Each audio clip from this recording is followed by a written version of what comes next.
For this one, I'm working on another of the gray Canson Me 10s. This is the smooth side. I've drawn everything out. I used a projector on this one. I drew everything out with the white where the beak and light areas were going to be, just my regular colored pencil, or I can't talk already. This is bad, but my regular white polychromos, and then I used a dark kind of a navy blue type. It didn't really matter which blue, just a dark blue to sketch in the rest of the peacock. So I'm going to go ahead and just start layering in my light areas. Now, if you want your white to stay really white, you know when you layer colors on top, it is just going, like the white is going to overpower them. You almost mask it out so that other colors don't get too bold on top of it. Use a wax-based pencil instead.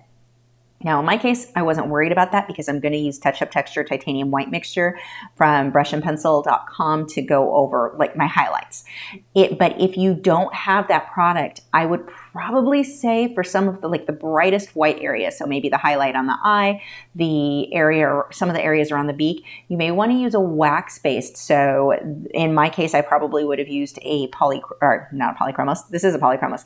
A Caran d'Ache Luminance pencil would have been a good choice because they sharpen to a fairly fine point, and your other pencils are not going to stick on top that well. And you're actually going to see that in practice here later with the aqua pencil that I'm going to use from the Derwent Lightfast set. Now, the Derwent Lightfast, they do list theirs as being an oil-based pencil. It's in practice, it's all of the pencils have some oil and some wax. Theirs falls kind of in the middle, I would say, of wax and oil. It's a very nice balance of the two. Now, why does that matter as an artist?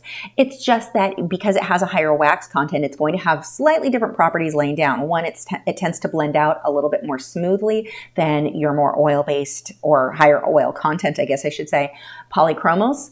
But it's also going to, I'm trying to think how to word it. It's almost like it sticks to the paper more. So when you go over it, and again, you'll see this in practice when we go into the aqua colors and blend over it. It doesn't move. It does not budge. It's wonderful for certain techniques like that. So, I mean, I like it for a lot of techniques, but when you're looking for a pencil that is not going to move, where you just are like, I need this to stay bold, a wax pencil, when you're going to blend over in a case like this, tends to be a better choice. Now here, over the white areas, why did I use a white polychromos? Because I want to blend other colors into it and on top of it and have them blend a little bit more softly, I guess. I don't need any of the white areas with the pencil to stay super bold just because I'm going to go over that, like I said, with the Touch Up Texture Titanium White Mixture. And if you're like, oh my God, this is too confusing, what in the world is she talking about? Ignore all that. If you're a beginner, none of that's going to really be that big of a deal to you at this stage. This is I'd say it's almost a little bit more of advanced stuff, but it's not a big deal for you yet. Once you get to where you've drawn a few things, what I just rambled about will start to make more sense. And I'm trying a few different pencils because this light gray, I wasn't sure what was going to stand out well with it. And so I must have had 70 pencils pulled out from my set, and I probably 20 of them didn't get used. Now, I am not listing out every pencil I used because it's going to vary. I mean, I'm using 4 different brands of pencil. Derwent Drawing Chinese White, so that's the only one of that. I can tell you what color that one was. I'm using my polychromos. I'm using my Derwent. See, too many brands. My brain shuts down. Derwent Lightfast and my Caran d'Ache Luminance. And sometimes I choose a color or a pencil brand based just because that's the color I need. Sometimes I choose it because I need this to be a super sharp point and I know polychromos is going to give that to me. Or I need this to blend really, really, really smoothly or be more opaque, and a higher wax content pencil like Luminance or even the Derwent Drawing too, but Derwent Lightfast would give that to me. So, there are different reasons why I might choose one pencil over another. And here's the thing. I could write down for you every single reason I choose one over the other. It's like, in this case, I'd use this one. In this case, I'd use that one. For one, it's never the same anyway. I mean, I actually change constantly. But the bigger thing is, it's not that big of a deal. You're just going to grab a pencil and try it. There's no one way that's going to be right for everybody. Grab a pencil, make a few pencil strokes. If you're like, I'm not liking the results I get, put the pencil down, pick up a different pencil. It's that simple. And I know that people think that's oversimplifying it. It's not. You've got to get over worrying so much about every little thing being perfect. It just doesn't need to be. I mean, I used so many different blues, greens, teals in this guy to get the right balance. Many of those were colors that I was like, that was a mistake. I'm not doing that again. So don't work yourself up over, I need to know the exact color. No, you don't. I will point out where I think it's important, but you may not even have the same pencils as me. Most people are not going to have all those pencils. So don't get yourself too worked up over the concept of, I need to know the exact pencil you're using. You don't. You need to know the values. How light are your lights? How dark are your darks? That is what's going to make your work look realistic. Being hung up on color is going to make very, very little difference in your work. You can have the exact same pencils as me, and if your values are off, your work is not going to look the same at all. Whereas somebody could use a completely different set of colors, but they've got the values correct, and they look more similar because of it. So anyway, just throwing that out there because I inevitably get questions every week, and I understand why people would ask that, but they want to know the exact pencils I'm using. It's not helpful. I know you think it'll be helpful, but there is a point where your hand is being held so tightly, you're not going to learn. So you really want to just pick up a pencil. If it works for you, great. If it doesn't, put it down and grab a different one. If you really struggle with your pencils, choosing the right color, and I get that, there's 120 in just one set of polychromos, use a limited color palette. Use a set of 12 polychromos and only use that until you get really, really comfortable with it. You're going to learn to blend. You're going to learn to mix. It is more beneficial for you to do that than to have somebody telling you every single color I use and every single time I change. And I can't. There's no way I can tell you every time I change pencils. I put them down and pick them up too quickly. I don't know what colors they are. I pick one going, oh, that's a grayish tone. That's what I need. Let's see how that works. So anyway, now that we've got the whole color lecture that I probably will have to keep doing on every video because it comes up regularly, I'm focusing on one small area at a time. Now, this first night of working on this, my whole goal was to get the majority of his beak and the area around his eye completed. Now, I knew I was going to come back later with the touch-up texture titanium white, so that's why I say nearly completed. I'm going to get more highlights, but when you've got something like this that has a lot of detail, all the little feathers, all the little ridges around the eyes, so much detail, break it up into a small section.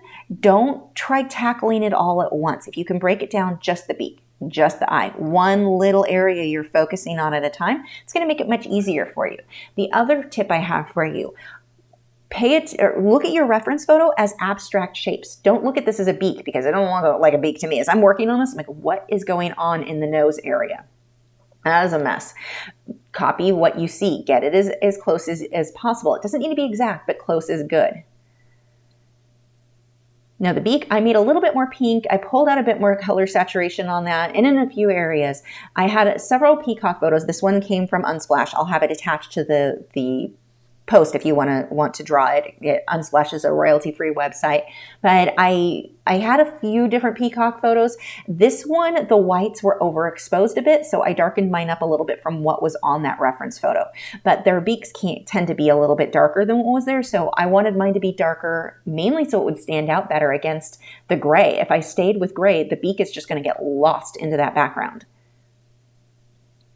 You can do this on white. Now, the bonus to doing this on white paper, like a hot press white, or even if you had Canson Me10s in white, if you work on a white paper, your colors are going to be more pure. Mine are going to be slightly muted because it's against gray, and these pencils are semi-translucent, not completely, not as much as like glazing with paint, but they are semi-translucent. So that gray is always going to show through a bit. You'll really notice this when I use OMS, everything gets really, really dark. That's because the paper is getting darker. Whereas if you used OMS on white paper, the paper doesn't get darker. It's just white. So you don't notice that color shift when it's wet versus dry. Kind of helpful when you're trying to figure out if the OMS is dry all the way. It's visually noticeable on this paper. But if you are working on white paper, I think with white, you get more control, because you can really get those pure colors, what the pencil itself is, instead of fighting against the gray. Now, on the flip side, working on a gray paper like this or any kind of toned paper, when I don't have to do, and I could paint over or draw over my entire background, but I don't need to. I think it looks very nice as it is.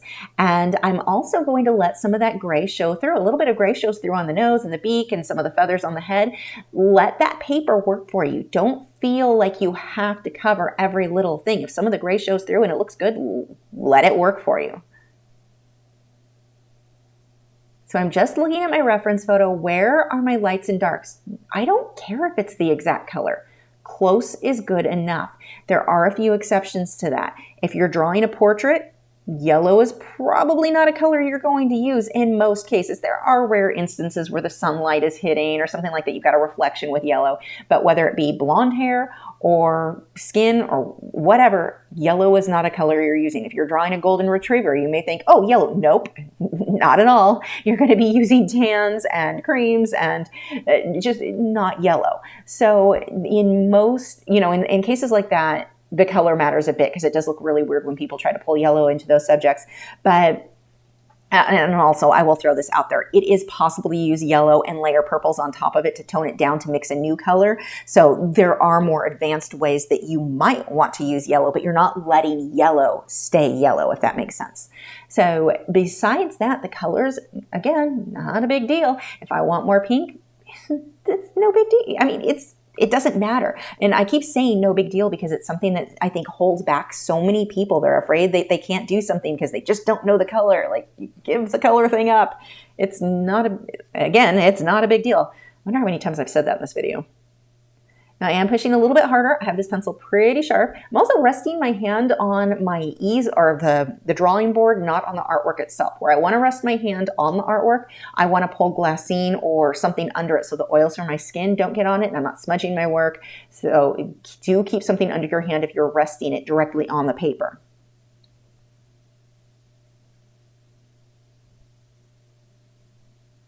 Now, one of the things that I really like with the Canson Me-10s versus hot press watercolor paper is I can be pretty sloppy in my application. With hot press watercolor paper, I'm going to be a little bit more careful with the tiny little circles and keeping everything really smooth so that it blends out really smoothly. With most pencils, there are a few that will blend out smooth no matter what, like the Derwent Light Faster, the Derwent Drawing. But for the most part, on a hot press watercolor paper, I'm going to use cleaner techniques to keep everything smooth. Here, I can be sloppy. It's going to blend out.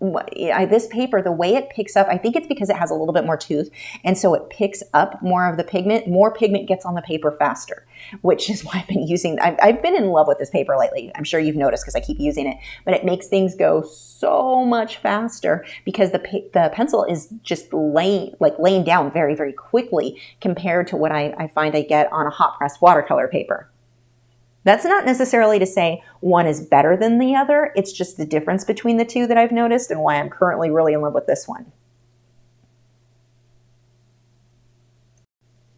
Well, a lot of what I'm doing too isn't based on this calls for blue. I just want to get my pigment in there. Like always, my values are what matters, getting things darker. I also tend to oversaturate certain areas. So if it's a grayish tone, it's not abnormal for me to make it a bit more purple. And that's just personal preference.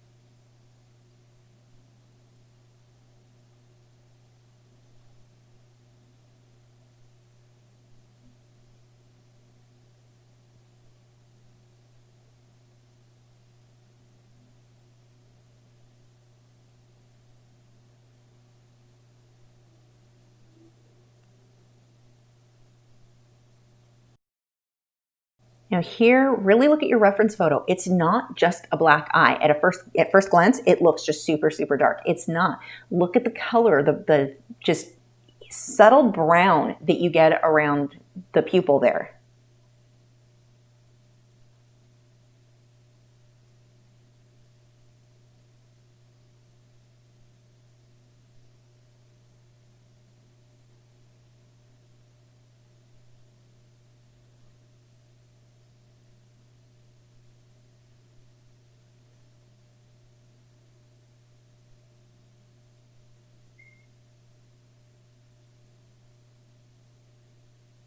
Here I'm using a reddish brown. I'm going to use a reddish brown. I'll come back there with a little bit more orange later. Again, color's not a big deal. Go for close. Now here I'm using my polychromos white because I wanted, it's such a small area. I thought that would be better, but if you are not using touch-up texture titanium white, use a wax base. Even though it's harder to get the tiny, tiny detail, use a wax base pencil there so that it stays really bold.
Now this area around the eye, I'm just darkening this up. I didn't bother putting a bunch of the little white details in there because that is an area I'm going to come back through later with the touch-up texture titanium white. If you are not doing that, I would use a wax-based white pencil again, sharpen it, put in those little white bits, and that way when you blend the black over it, that's going to stand out. And if you're like, again, I don't know what you're talking about with that, we'll get that. You'll see that later on with the aqua when I blend over it. It's actually pretty cool.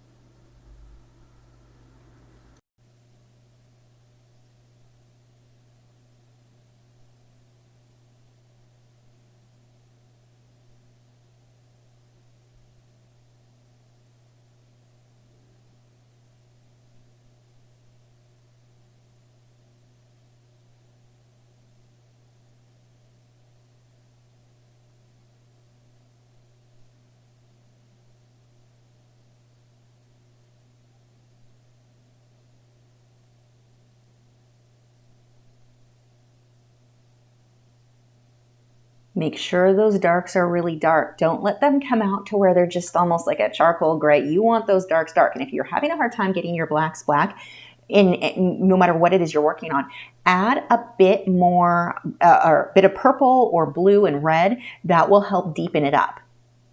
So now I'm using OMS and I'm going to blend that out. Just a Taklon bristled round brush there. Now be very careful. In a case like this, where I want the gray of the paper to stay gray, I'm not going to blend anything over it or do any kind of a background. Be very careful you don't use too much OMS on this brush. If you do, and it spreads out into the paper, it might leave like an oil type stain. So really make sure that brush is very, very dry before you get anywhere near the edges when you're blending like this on paper that you're leaving blank. You can really see how the beak and around the eye looks super, super dark now. That's going to lighten up as it dries. But while that's drying, I'll go ahead and start blocking in a little bit more on the areas around it.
So there is my Derwent Drawing Chinese White. You can see it really shows up well. I'm not going to leave these areas that white. The beak just wasn't standing out enough against the background, so we'll pull some pinks into that. And really, it's just the caput mortem and some purple. It's not pink pink.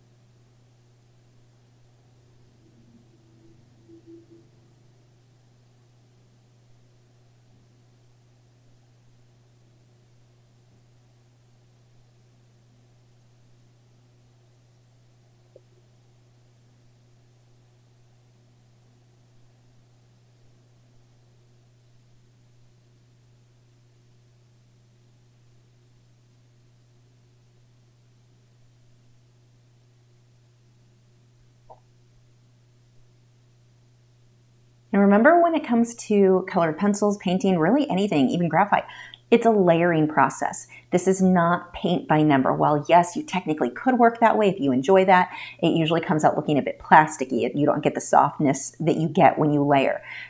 Don't expect these early layers to be perfect. They don't need to be. So don't let them freak you out when you're like, oh my gosh, this is terrible. I've ruined it. Everything, nothing's good. It's normal to have these super ugly stages.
So blending that out again and again, you can see it gets super dark. Will not stay that way.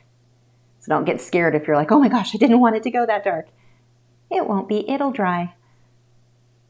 Or it'll dry more. Well, the pencils will become a bit more opaque, I guess, when they dry. And the paper lightens up. So you may feel like you're erasing, especially like when you go over the white gets really dark, so you'll feel like you're erasing the white. You're not. Let it dry and it'll be nice and soft and opaque.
So this aqua, this is the Derwent Light Fast one. Oh my gosh, it stands out so well when you blend over it. Like when I blend with the OMS. I am pushing fairly hard because I really want it to stick to that paper.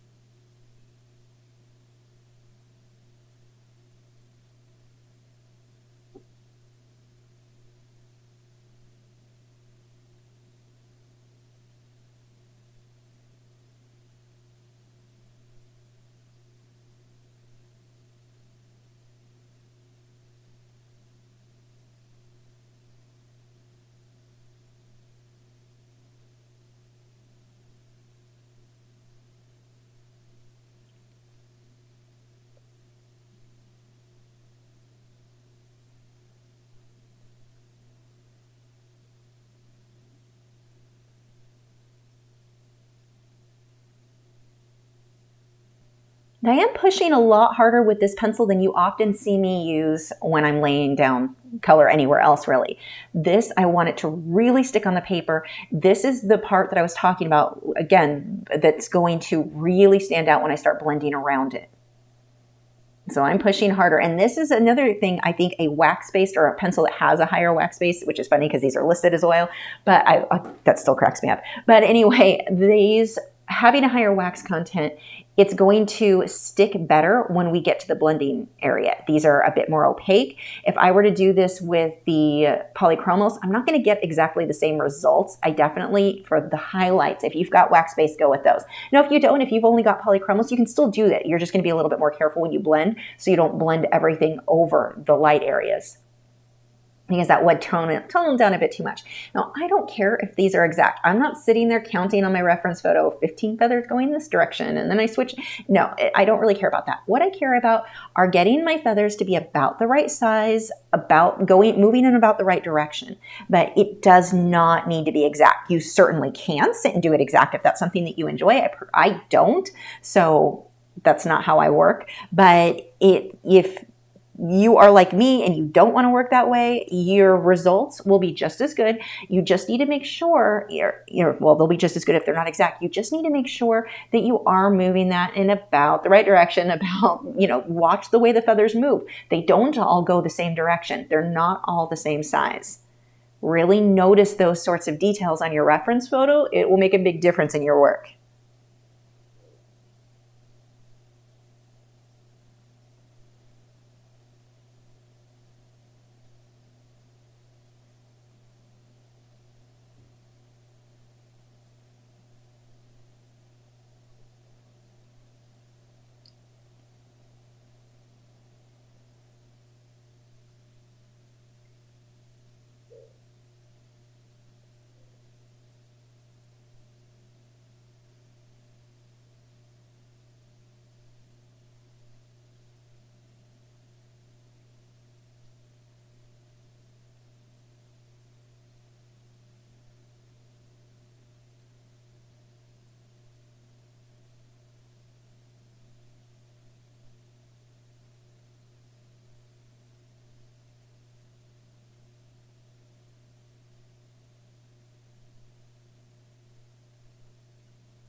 So there is my glass scene. I've just been using the same sheet for weeks on different projects. You don't have to get a new sheet every time. So this is a darker, almost like a navy blue or indigo color. I'm not sure the actual name of the pencil. The point is it's a dark blue. That is what I want. The other thing I want to point out, when you're working on peacocks, you want to have a variation of more warm and more cool blues, or blues that are closer to purple on the color wheel versus blues that are closer to green on the color wheel. Get some variation in there. You don't want to go all cool blues, all warm blues. You're not going to get quite, as much as I say color is not a big deal, you're not going to get quite that same look, that same peacock look. You want blue or kind of purplish blues mixed in all the way over to your more greenish blue. So get a variation in there. Now, if you're working on a smaller, a limited set, let's say you're just doing a set of 12, and you've only got a blue and a green. That works. It's just a matter of mixing the two. Where do you mix it to where you're more blue and you're more green? Or, when you need more of a purplish blue, add purple onto the blue, or purple first and then blue on top. Play with the order there and see what gives you the results that you like. But you can mix it. You don't have to use, I'm probably using 20 different greens and blues right now, minimum. I was playing with them all. But you don't need that many. The trick is to get that variation with bluish greens all the way over to purplish blues.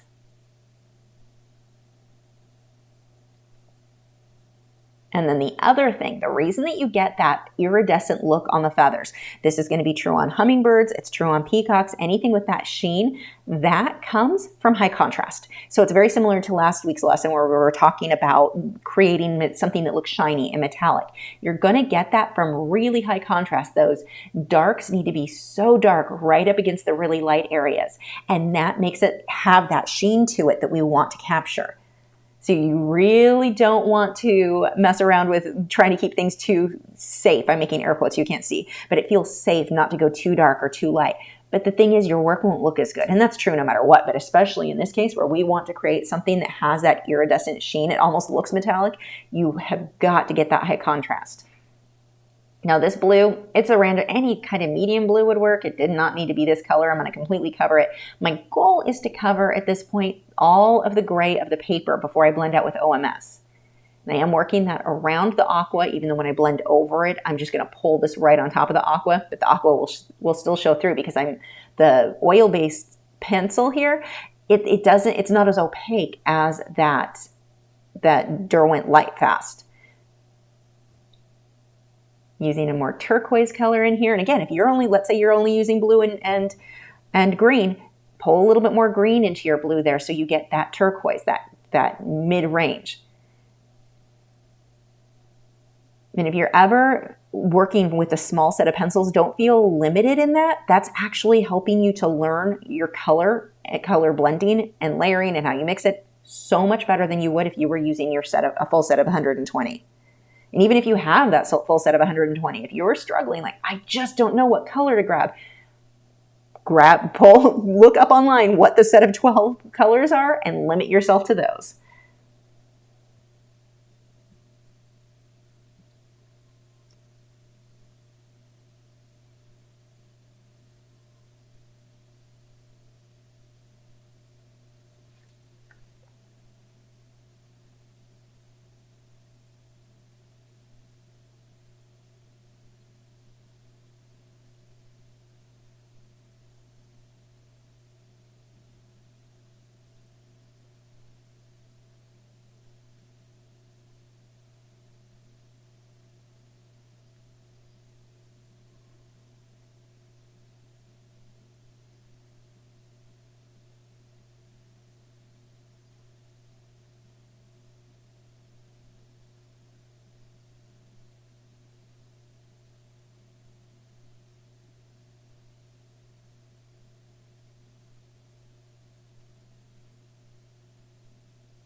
And see this pencil, I'm going right over where I did the wax base because it's not going to matter. The wax is really going to still show through that.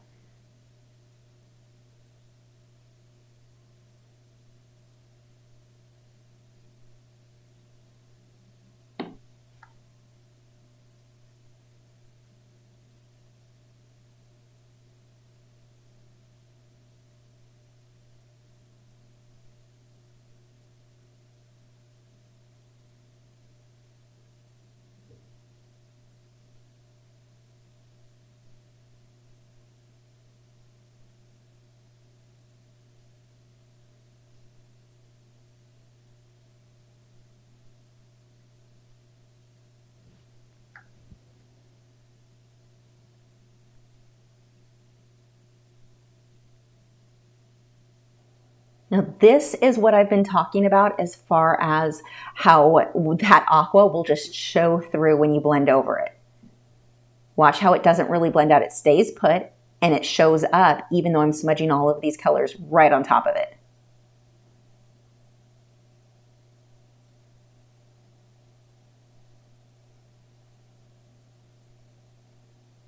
And if I had done that with my polychromos, it's not going to stand out quite as much as something with a higher wax content. Like even the Derwent Luminance, or not Derwent Luminance, God, I'm mixing all the words together. But the Caran d'Ache Luminance would be the same, where it's just really going to stand out up against the oil base like this. And of course, I've got a layer over it. That's not done, but it's a really, it's a good base. That's a good stage to kind of jump off of as far as your first time blending out in this piece. We're no longer fighting against the gray of the paper. That's all covered up.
So I'm coming through, I'm using black here for the darkest little areas in here. You want to make sure you're letting some of that blue show through. Do not cover this all the way. So it's almost like little circles, little clumped up circles.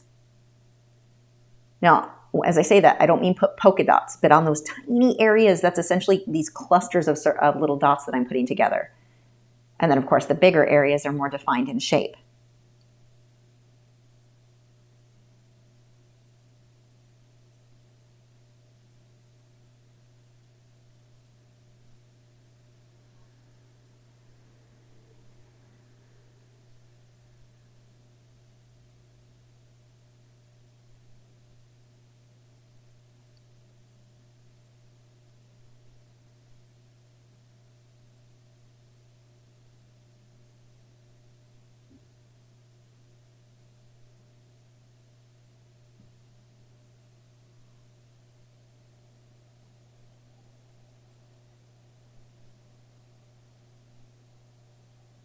And I am pushing fairly hard with this pencil, adding a bit more pressure than I might normally. I really want this to be dark and deep and very crisp, so that pencil needs to stay really sharp at this stage.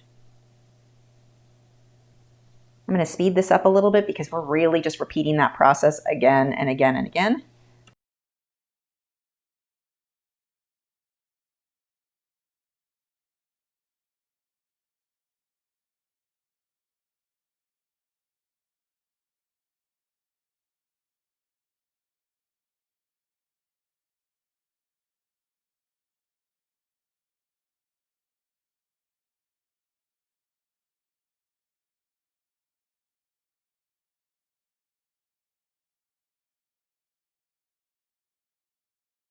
Now watch the size, the direction, all of those things. You also don't want a bunch of straight lines. If you look at your reference photo, it looks like you've got a bunch of these little lines in there. You do, but they're all at least slightly curved. You don't want straight lines in there.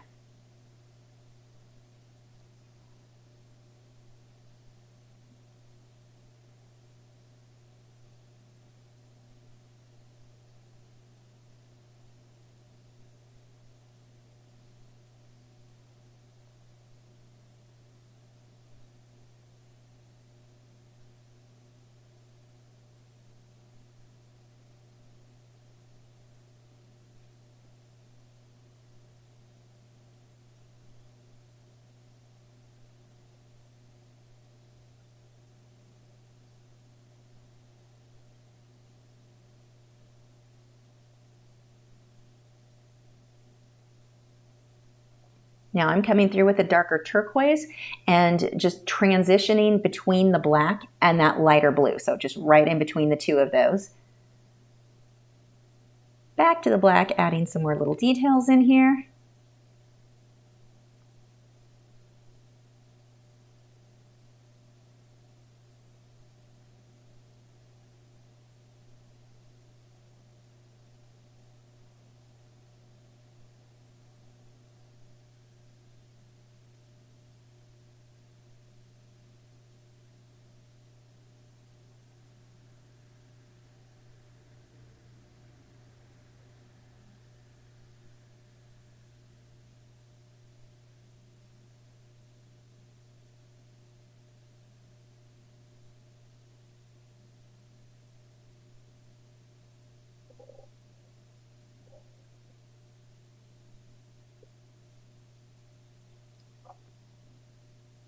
Now, notice on these guys, he's a little bit more fluffed up. So you've got that deep shadow, a lot of separation in his feathers, but it does make him look very fluffed up. You wouldn't want to do that in most cases on like a chickadee or a bird that has the nice sleek feathers that are all perfect. It doesn't look right. You in trying to add extra detail, make them look ragged, like they were just in a fight.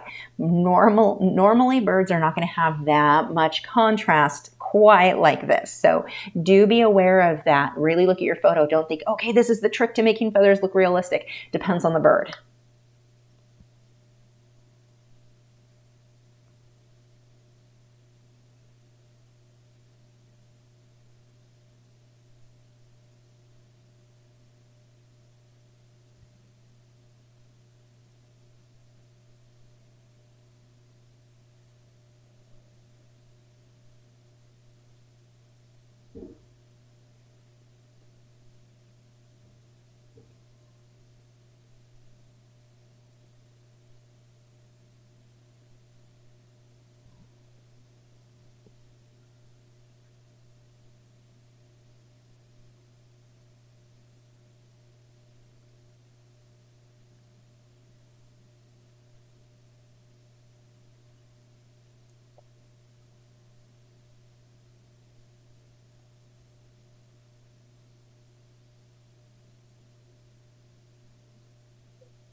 So I'm going to repeat the same thing that we did on the head, just kind of in larger form. So this part goes really quickly compared to the work put into the head.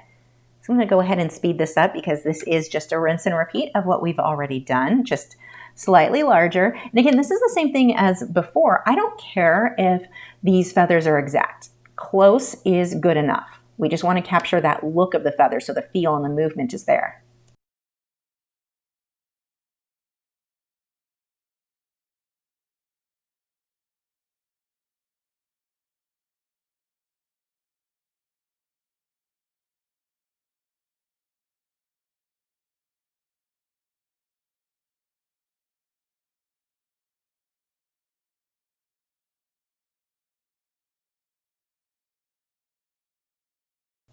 And for this area right under his chin here, you might look at that and think, okay, it's solid black. No, it's actually a dark, dark blue. Don't jump to black. It always is the dark shaded areas. So it's kind of a bluish purple there. And I am layering that in pretty thick. As usual with this paper, I'm not worried about the pencil being super sharp. It's going to blend out pretty well no matter what I do. I think, again, it's just that it picks up so much pigment. It blends really smoothly. See how I'm overlapping one blue into another. Now I'm going to layer so much. Actually, later on is where the majority of the work on this goes. I am just trying to block in and cover the gray at this point. But later on, I'm going to come through with like definite greens where I didn't really use enough of the bluish green. So I just had to layer easy fix green, like actual green, over areas that didn't have enough of that turquoisey type color. Really, really easy thing to do. But here, again, color's not a big deal. I just want pigment on the paper to where I can cover all of the gray of the paper. I am not pushing hard here. That's a very important thing.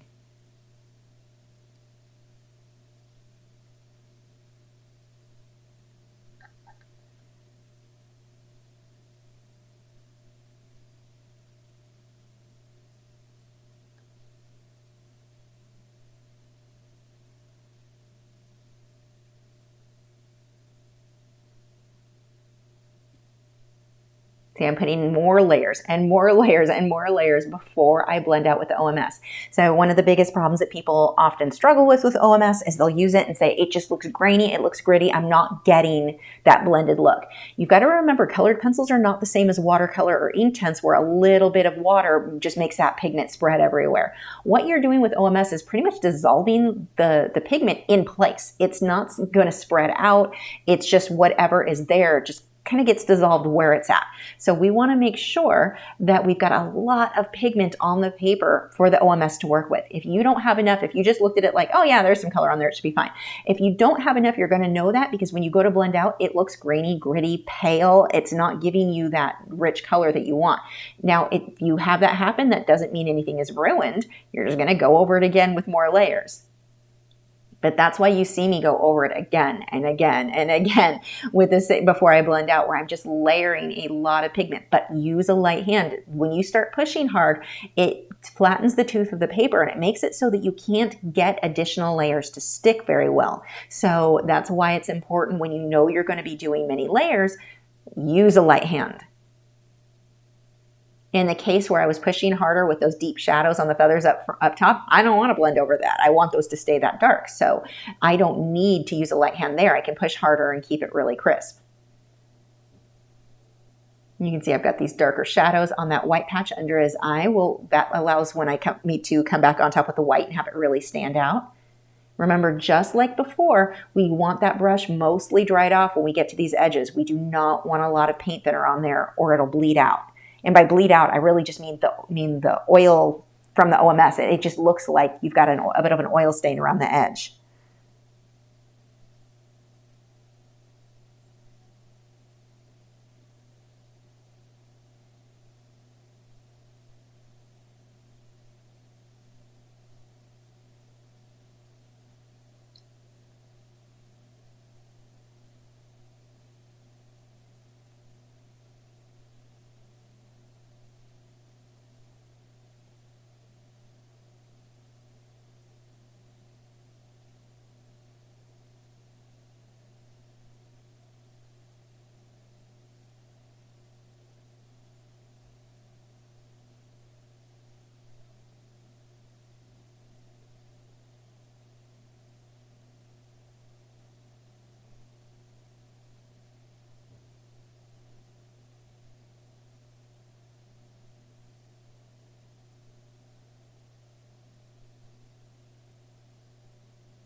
So while I let the neck dry, I'm going to go ahead and start up here, just blocking in about where the lights and darks go.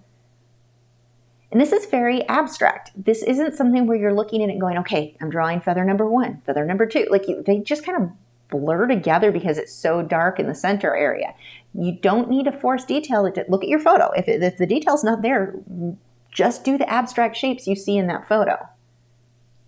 It doesn't always make sense when you're sitting this close to your easel, but when you back up and look at it, it's like, oh, everything comes together now and it makes more sense. Just trust. If you have a reference photo that you like, trust what you see there.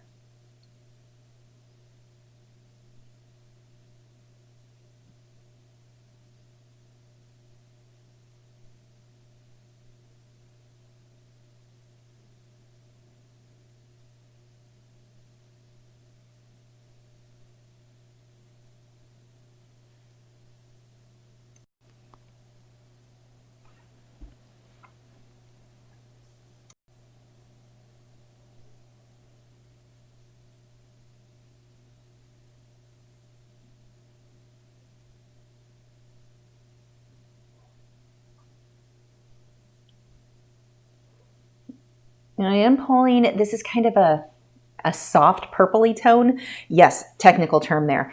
Point is, it's not white.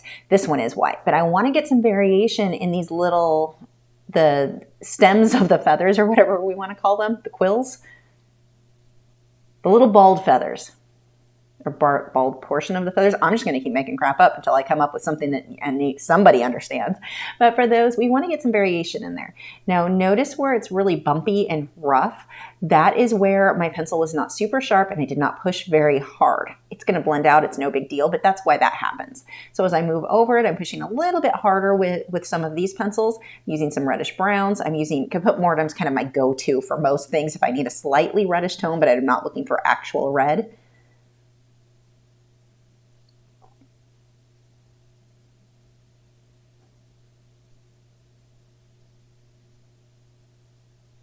I've got some gray, a really dark gray there, giving the hint of some of the little feather stems sticking out.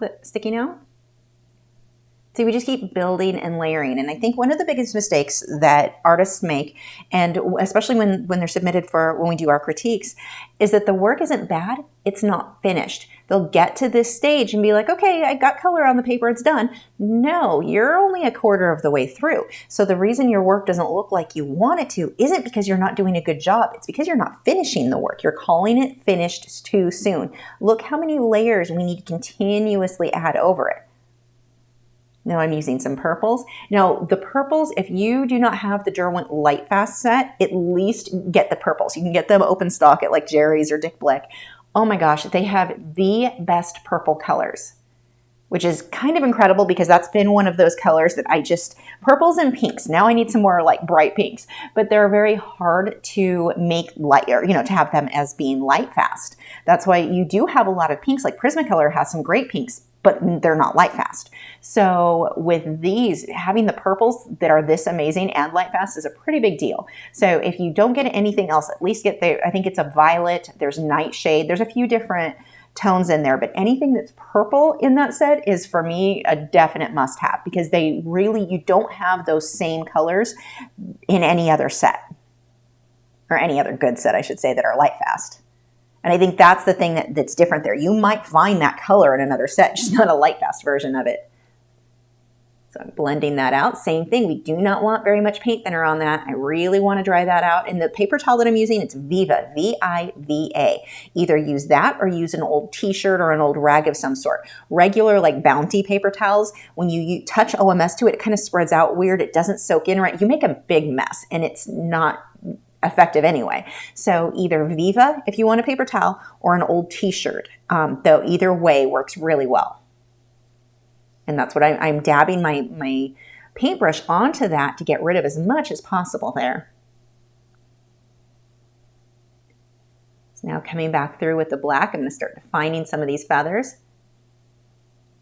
I'm using a dark navy for a lot of this too. I'm going to push a bit harder with this aqua pencil, where I really want that to show up well.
So I'm just blocking out some of my darker areas here. Again, doesn't have to be perfect. You notice a theme in this. It doesn't have to be perfect.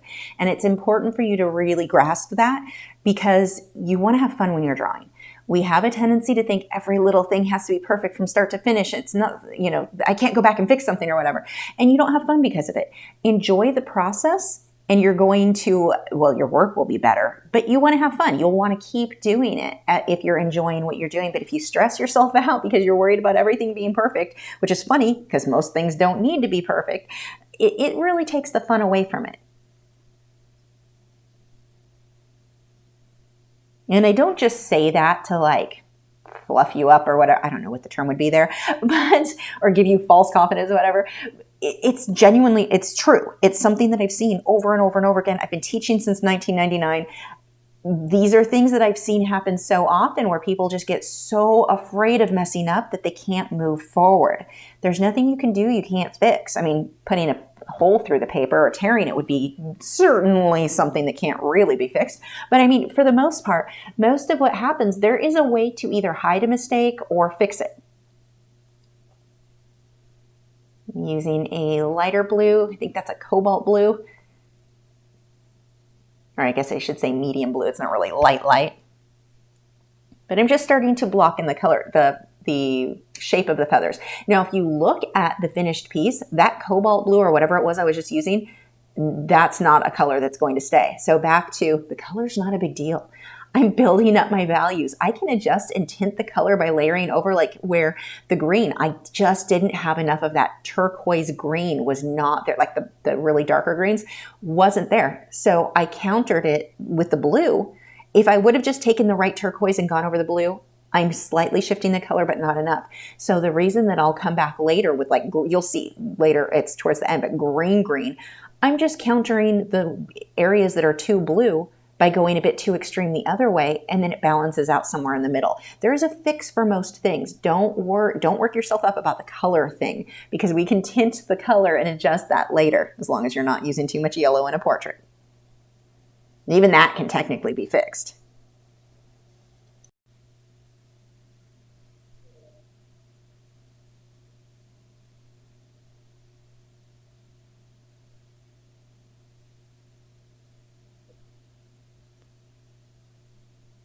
And right now, this looks horribly sloppy.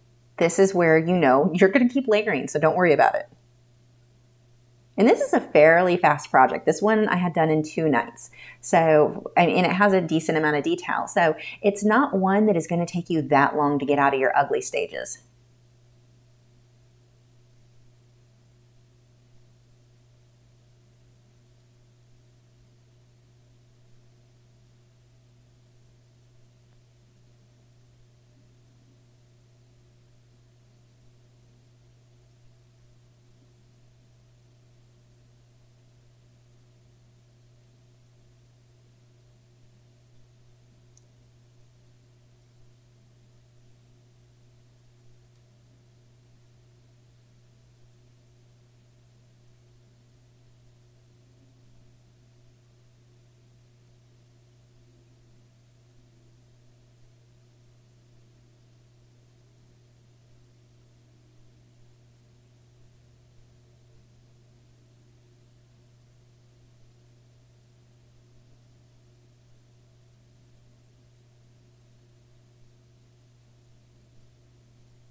Just starting to get the hint of feathers, paying attention to which direction they move in.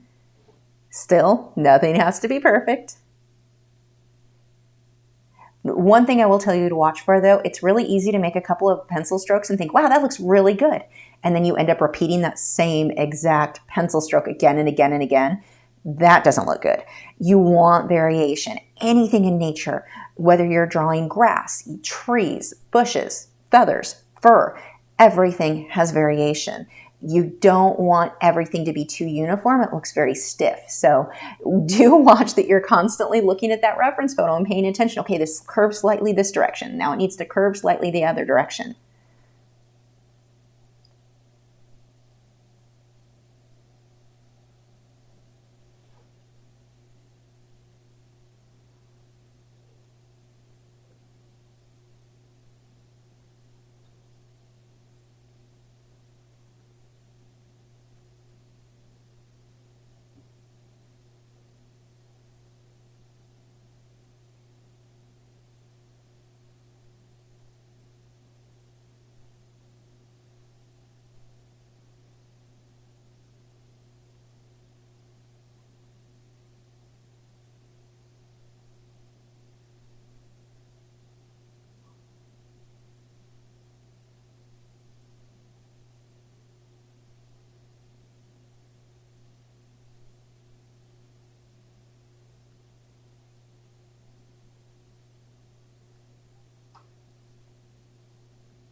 Now I'm starting to work on the contrast a bit more.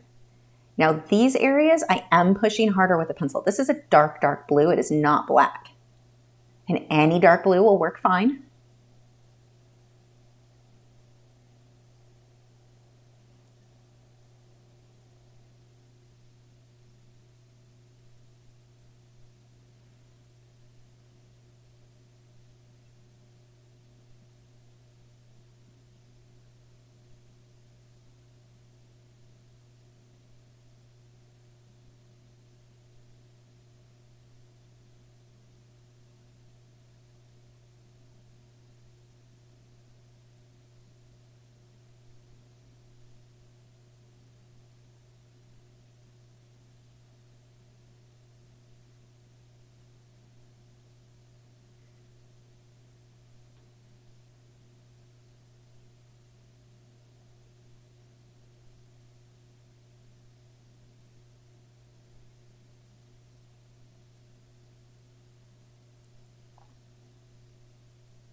So now I'm coming through, now that this area is dried, I can come through and really make this a lot darker.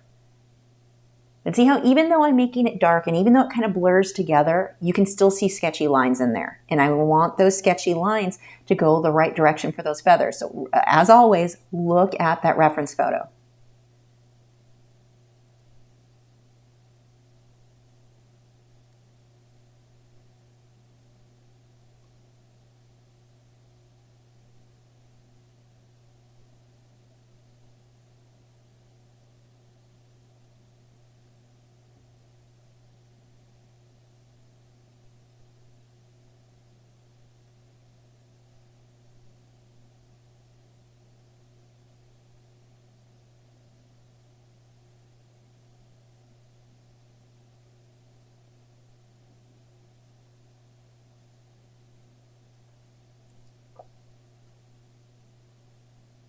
It's so many stages, you'd look at that and go, okay, it's done. You've got feathers on there, it's probably done. Look at how much more we can keep adding. So here I'm using a peach color, going over the white, just toning a lot of that down.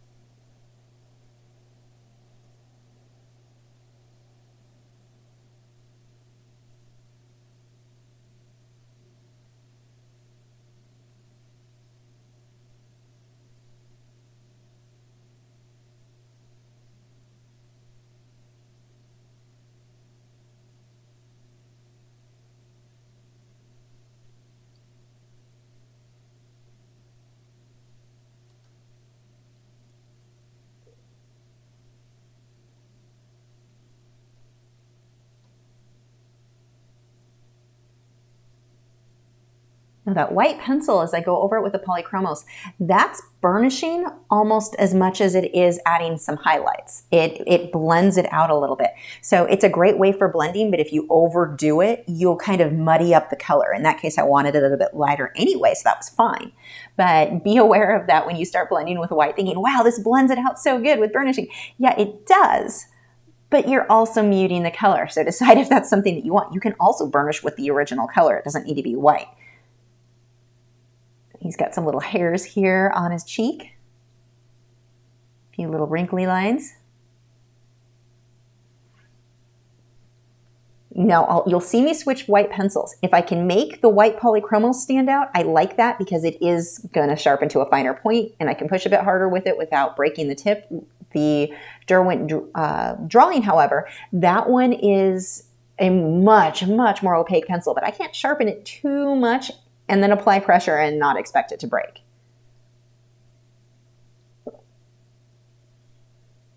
You want to remember when you're layering, whatever color you're layering is going to blend in with what's already there. So there will be a color shift there. Usually it's a good thing because it can soften it out, but don't, throw in yellow and expect it to show up well over blue. It just doesn't work that way.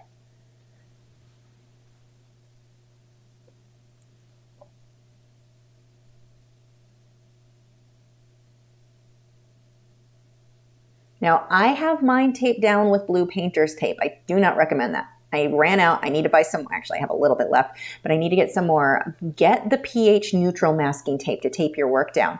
This can leave a residue on your work that could yellow over time, even though the tape is removed. So do pick up that pH neutral. If you're worried about, you're planning to sell your work and you want it to stay archival, get a pH neutral tape. You can get it from Amazon. I've gotten it from Dick Blick, but it's the ones that I've found were always black. I don't know if they come in other colors, but that is definitely the way to go.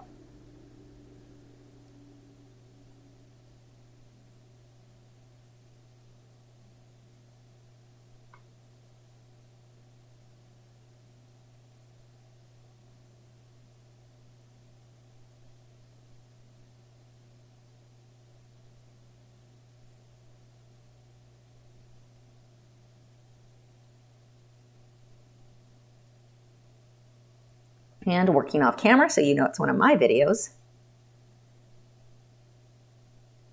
So you just keep layering. I'm not pushing very hard with this pencil.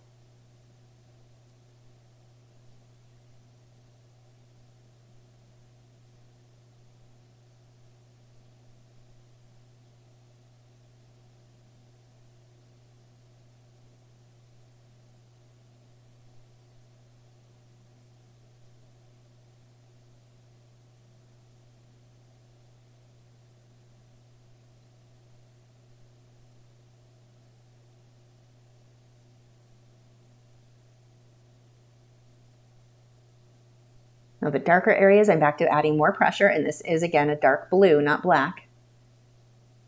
You can also use a dark purple and get a really cool effect for some of these darker shadowed areas, which I will come back later and do on some of them. While it would be a slightly different look, it still looks realistic either way because the goal there is not about the color. It's about getting your values right. Get those darks dark enough.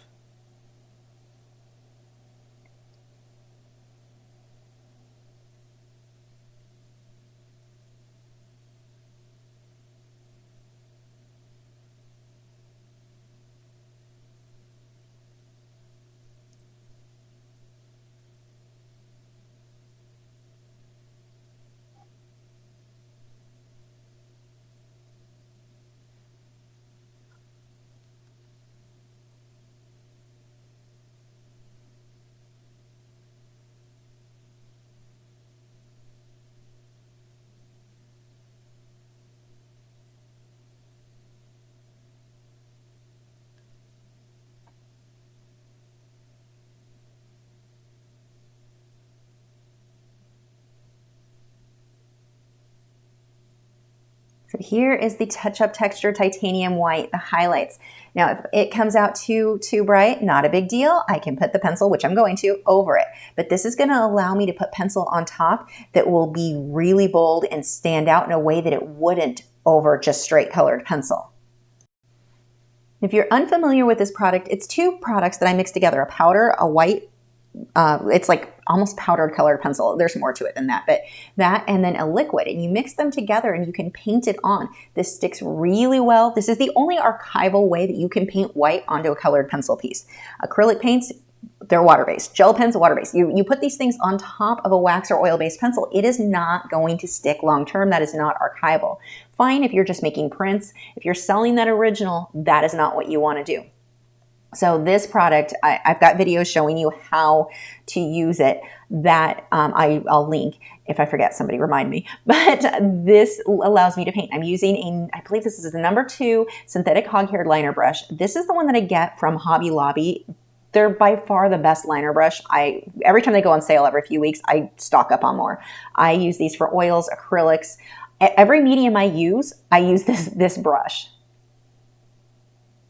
You can use, if you can't find this, a Taklon bristled, sorry, my brain shut down. A Taklon bristled liner brush would work. It's not as firm, so it can be a little bit harder to control, but those work as well. You mix those together, and remember when you're painting, if you're not used to painting, big tip, don't practice with this stuff. It dries very quickly. You want to mix a small amount because it is going to dry faster than you can use it. And when it dries, you can't just add water to refresh it and keep it wet. You have to make a new batch. So you want to mix it in very small batches. And I would not recommend mixing this and practicing with a liner brush. If you've never painted before and you're not comfortable with a liner brush, it does take a bit of practice. So I would say get like a cheap, what is it, Apple Barrel or something like that. Those cheapy little acrylic paint bottles that you get from in the craft section of the art supply store. I wouldn't even get good paint. If you have acrylics already, you probably already know how to do this, so that's not going to matter for you guys. But for somebody who's only worked in pencils and they're not used to painting, get yourself a cheap acrylic paint and practice with the same brush, thin it down with a little bit of water, and practice painting or drawing thin lines on another piece of paper. Do not use this product to practice on because it's going to dry too fast. You're not going to get a lot of practice time out of each little batch that you make. So that would be, I think, a pain in the butt. Plus, not financially the best choice. So a little cheapy acrylic thing, it works the same as far as like how you apply it, how you would paint it. Don't put the acrylics on your colored pencil though.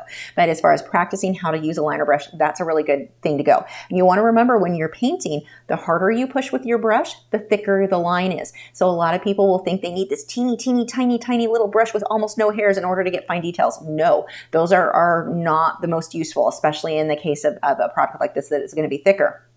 You want something with the long, thin bristles like what I've got here, not short, little, tiny bristles. So you just want to practice with that and just barely let the tip of the bristles touch the paper. Apply almost no pressure. That's going to give you the thinnest line. But it takes practice. How much to load on the brush, how hard to push. You're going to want to practice. And that's where I think that cheapy little, just get a white thing of acrylic paint or black. It doesn't really matter what color.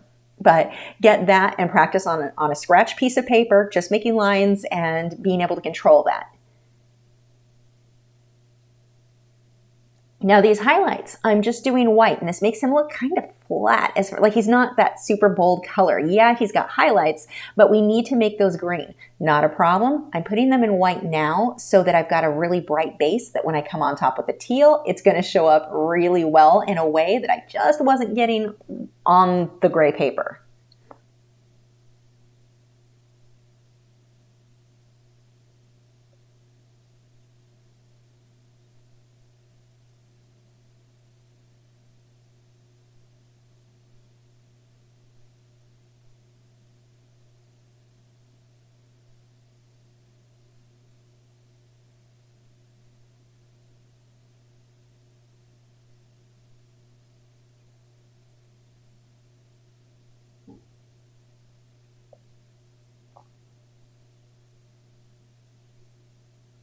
Now, I usually will wait until the end as much as possible on a piece to use this product. So I only have to mix it the one time and I just quickly go over it. Now, if I have a lot to do, I know that's going to dry. And so then I may do it in different batches. But in this case, it's not a very big piece. So I knew I could get it all done in one go. That's why the beak, even though I knew I needed a lot of white on the area that section above his nose. I needed a lot of white highlights on his feathers. I still waited till the end just so that I can make it easier on myself and only have to mix the one batch. Easier on myself and my pocketbook, because then I don't have to buy as much. I'm not going through it as fast as I would if I kept having to mix more. I have a tendency to mix too much every time. So less is better. You're better off to mix a little bit and add more as needed.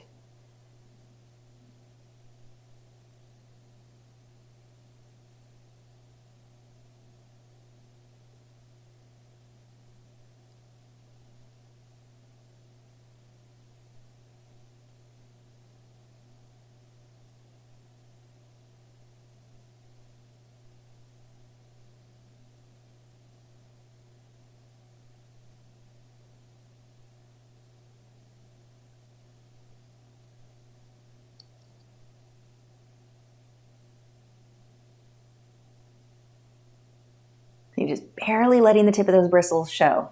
Also, look how they curve, how they cluster together. I am slurring my words together today, and I don't know why. I'm honestly just drinking coffee. I'm gonna blame it on not enough sleep.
Now, I've had people say when they used this product, they had issues with it kind of scraping off or not staying long term. There are a few things that can, or not staying long term, but not when they go over with the pencil, it kind of lifted up or chipped away.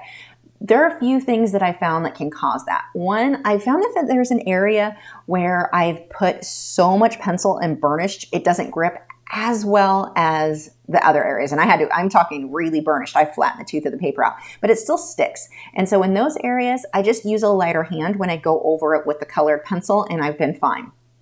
The other thing I found is just the mixture itself. If I do a little bit too much powder and not enough liquid, or the reverse, I've gotten slightly different results. So you kind of have to play around with that. I think I'm getting better results where I make mine a little bit thicker. The areas where I tend to make it almost too thin seem to be the ones that if I push too hard with a pencil, it can kind of scrape through, like lift off. So I think that there are many factors involved in that, but my first tip is going to be make sure it dries all the way. Give it a good 10 minutes at least, longer if you can. I mean, when you do this, go take a break. Once I got this to this stage, that's when I took my nightly walk. So it really had a chance to dry. The other is don't push super hard. If it starts, find an area that you're really trying to cover, don't push that hard with your pencil, and you shouldn't need to push that hard with a pencil. That's the thing. This adds tooth back to any area you add it to, because that's what touch-up texture is. So if you're adding tooth, a light hand with your pencil, that color should come out better. So lighter layers, don't push super hard trying to get it to stand out. And I think that that's something we tend to do when we're like, okay, I need this pale color to really show up over the dark, so obviously I've got to push harder. Yes, if you were working just over straight colored pencil. No, because we've already made it white. We don't need to push hard. And I catch myself doing that sometimes too, and I'm not paying attention, and I'll kind of, push too hard and scrape that off. So that is something to watch for as well.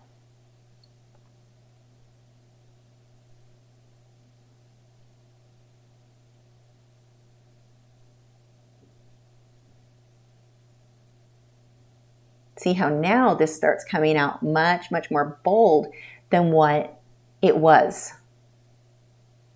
just over the gray paper, because again, you're using a color. While this is a fairly opaque color, so it shows up well. Not as well as it would over white, though. It's going to shift that color. So now that I'm putting it over white, I'm getting that more bold color that I want.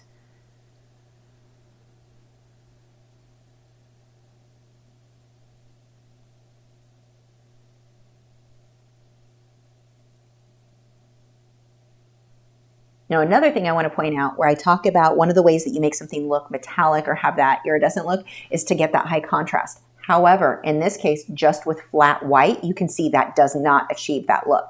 So it is important then to use what the other part I was talking about, where you're combining these bluish greens with areas that are more right up against areas that are a purplish blue. So you want that variation in blue tones.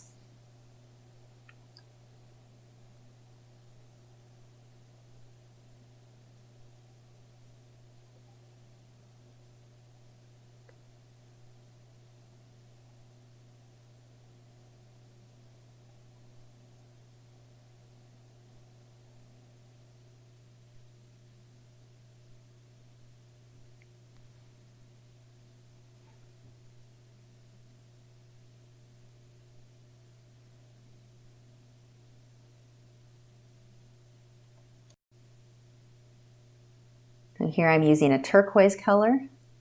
Still not quite green enough. That's where I'm going to have to come back through with the green. I was hoping that the turquoise color, your brain says, oh, this is the color I want it, so I'll just grab the pencil that is the end color I want. In this case, no, because that pencil is blending in with a more purplish blue I have underneath. So that's shifting the color. In order to make that more bluish purple that I have underneath green, or, shift closer to a turquoise, I've got to be more extreme and grab a green, like something even further the other direction of, I want turquoise, keep moving past that on the color wheel. So grabbing the green and putting that over there, that will pull up the turquoise I'm looking for. Now this here is kind of a bluish green. So it's not actually a turquoise, it is a green. And this gives me a lot of what I want, but I'm gonna even have to go more green, like Kelly green on top of that. On some of the areas anyway. It's just going over this. Now notice too, as I'm moving the pencil over these final layers, I can take that green and go over the darks and the lights. It's okay if this tints my black a little bit green. It gives me a more natural, a less flat black look. Now here is a green that's kind of more of a forest or Kelly green.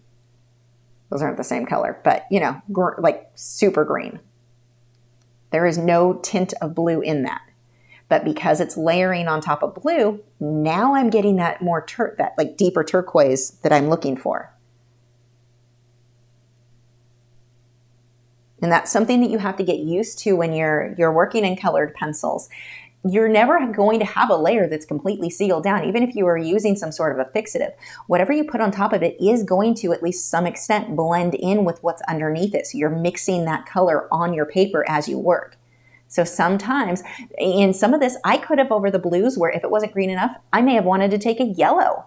Even though I don't want it to be yellow, a yellow could be a way to push it even further into green if I couldn't get it as green as I wanted. I didn't need to, but that would have been an option, because it's going to blend with what's already there. Here I'm taking purple, really start darkening these up.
So that one was a sort of bronze yellow color. I wanted to see if I liked how it looked. I did not. Did not look good at all. So one of the things that constantly goes through my head as I'm working, I pick up a color, I pick up a paint brush, I tried a different technique, and I'm always thinking, I may regret this. Let's find out. You don't think you have to know all the answers. Don't think you have to always know the pencil that you should use before you go to the paper. You're going to find out on the paper. And then if you don't like it, you're going to put it down and try something else. You didn't ruin anything in trying it. So don't be afraid to take chances and go into it knowing you may regret some of those choices. It's not going to be a long-lived regret. You're going to fix it. And it's important for you to learn how to fix things. But that is a normal part of the process.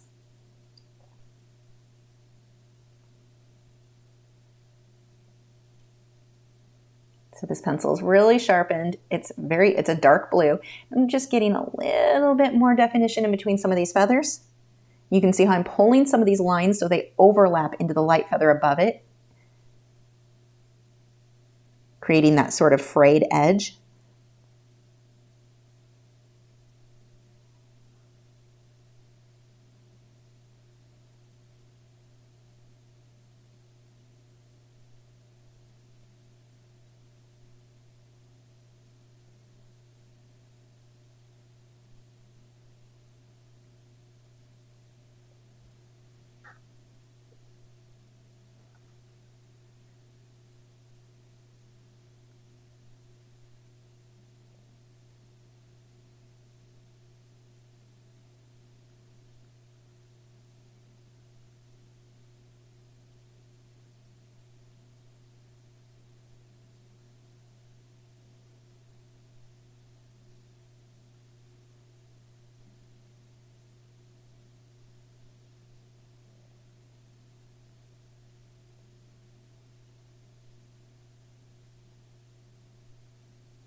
Here I'm pushing a lot harder where I really want that defined. I don't want soft edges there. Wanted that really sharp, so that pencil was a bit sharper for a moment. Well, now it's been worn down, but I am definitely giving it a bit more pressure.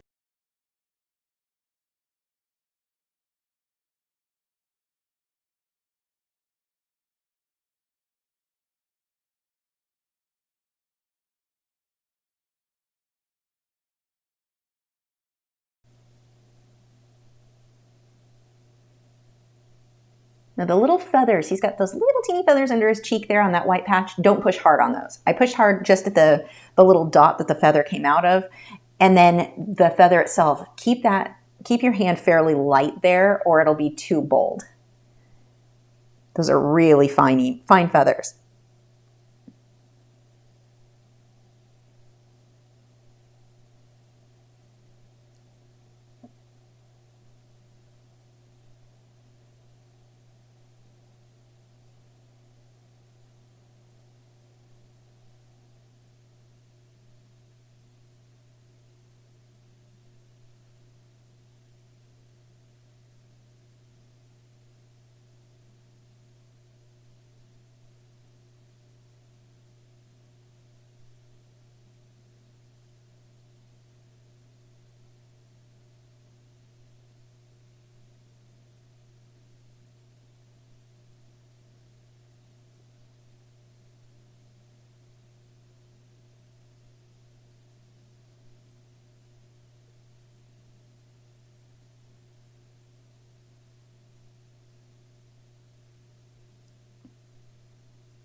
And I went back and forth in between some of these darker areas. Some of them I'm using a dark blue, like an indigo. Some of them I'm using the really dark purple.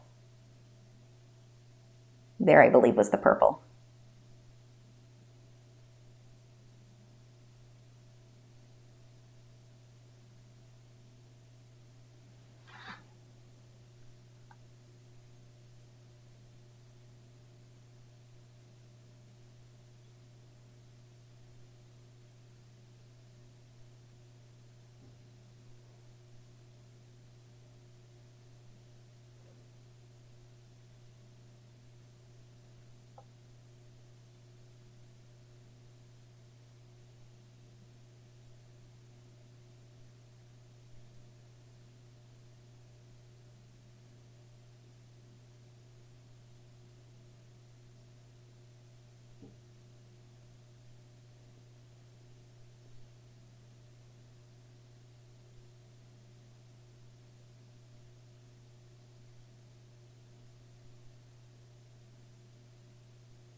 I'm using a light blue in some of this. Again, play with it. Experiment. I don't really love the light blue I'm doing there. It's too blue and I want to make that more teal. But here's the thing. That's a fairly light color. When I put a teal or a turquoise over it, it's going to show up a little bit better than it would have over the darker blue I previously had in some of those areas.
And getting these darker bits.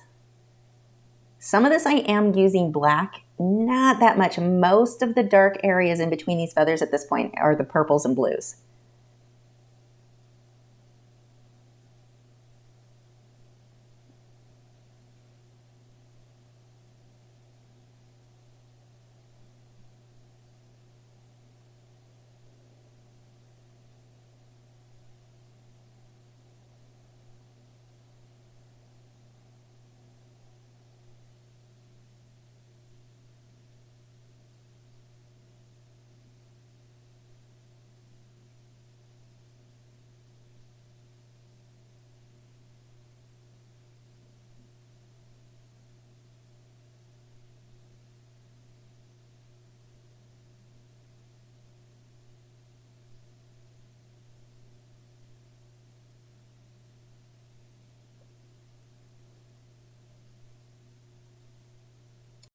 Now, at these final stages, it seems kind of boring, like not a lot is happening. It's actually very boring when I do the time-lapse videos. You just see my hand moving, but it doesn't look like anything's happening. But these last bits are the thing that will take your work to the next level. Spend more time. If you think you're done, come back the next day and look at it again. I mean, even this, I may go back and do a few adjustments. We'll see. But go spend more time on it. Keep layering, keep fussing with it. There's a concept out there that everyone gets hung up on. I don't want to overwork. I'm making air quotes again that no one can see, but I don't want to overwork my piece. That's not really a thing. If you're working in watercolor, you can overwork it because of the nature of watercolor and how it blends in layers. If you're working in oil paint, you could overblend, but if you let it dry and go over it, you're fine. This concept of overworking, I think, is misunderstood or mixed up with the concept of I had a bad layer. A bad layer, it doesn't mean you've ruined anything. It just means you're not finished yet, but you weren't finished anyway. So a lot of people are like, well, I'm afraid to mess something up. I'm afraid it'll be worse. Okay, but you're not done yet. You recognize that the piece isn't finished, but you're afraid you get to a stage where you're like, it's looking good. I'm afraid if I do anything else to it, it'll get worse, even though I know it's not finished. And so then you don't finish it. Keep layering, keep working on it. You're not going to overworking it isn't really a thing. In most cases, I mean, okay, few exceptions, not many, but you don't have a state. I mean, again, if it's not finished, it doesn't matter if you messed something up. It wasn't done yet. So in a sense, it wasn't good yet anyway. Like you were happy with it at that stage. Great. It is completely normal to get to stages where you make it look worse than previous stages. In every single painting I go through, I will have stages where you would be like, oh, you messed that up. No. That's a part of the process, and I need those layers there so I can get to that finish line. But you have to be willing to go through that. Don't call it finished. Don't be afraid to mess it up and not finish before it's ready. And how do you know your work is finished? When you stop finding things you want to change. When you stop finding things you want to adjust. Now, you may get to things where you're like, I wish my overall concept or the drawing was a little bit different. Okay, fine. You're not going to change that I guess depending on the medium, but in most cases. So there are things that you're going to be like, okay, I'm going to learn from this and just do better next time. But for the most part, like in this case, would I hang this on my wall now? If not, if I'm going to sit and see things going, oh, I should have softened that. Oh, I should have changed that. If I can look at that right now and see that, it's not done yet until I make all of those adjustments enough that I'm like, okay, I want this on my wall right now. That's pretty much how I look at it as in determining if something is done. Would I be happy with this on my wall, finished, framed, can't do any more work on it right now? If not, I'm going to keep working on it.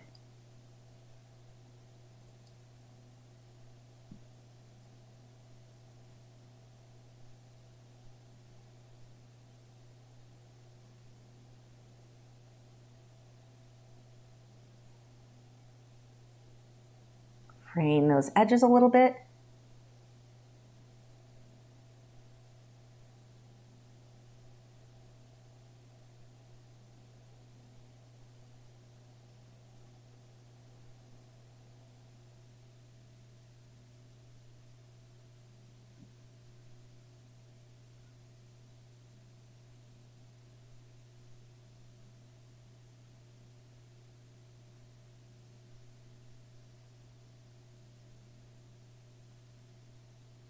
Now here I'm using the Derwent Drawing Chinese white for these little feathery marks. If I were to use a polychromos white, well, yes, it gives me a finer detail. Polychromos white is way too translucent. It would not show up over how many layers of darker color I have underneath it. So that's one of the cases where that has to be a more opaque white to show up.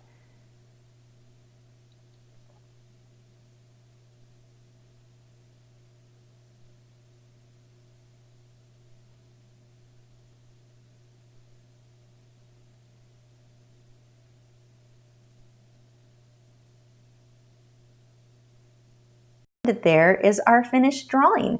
If you draw this one, please tag me in it. I would love to see your work.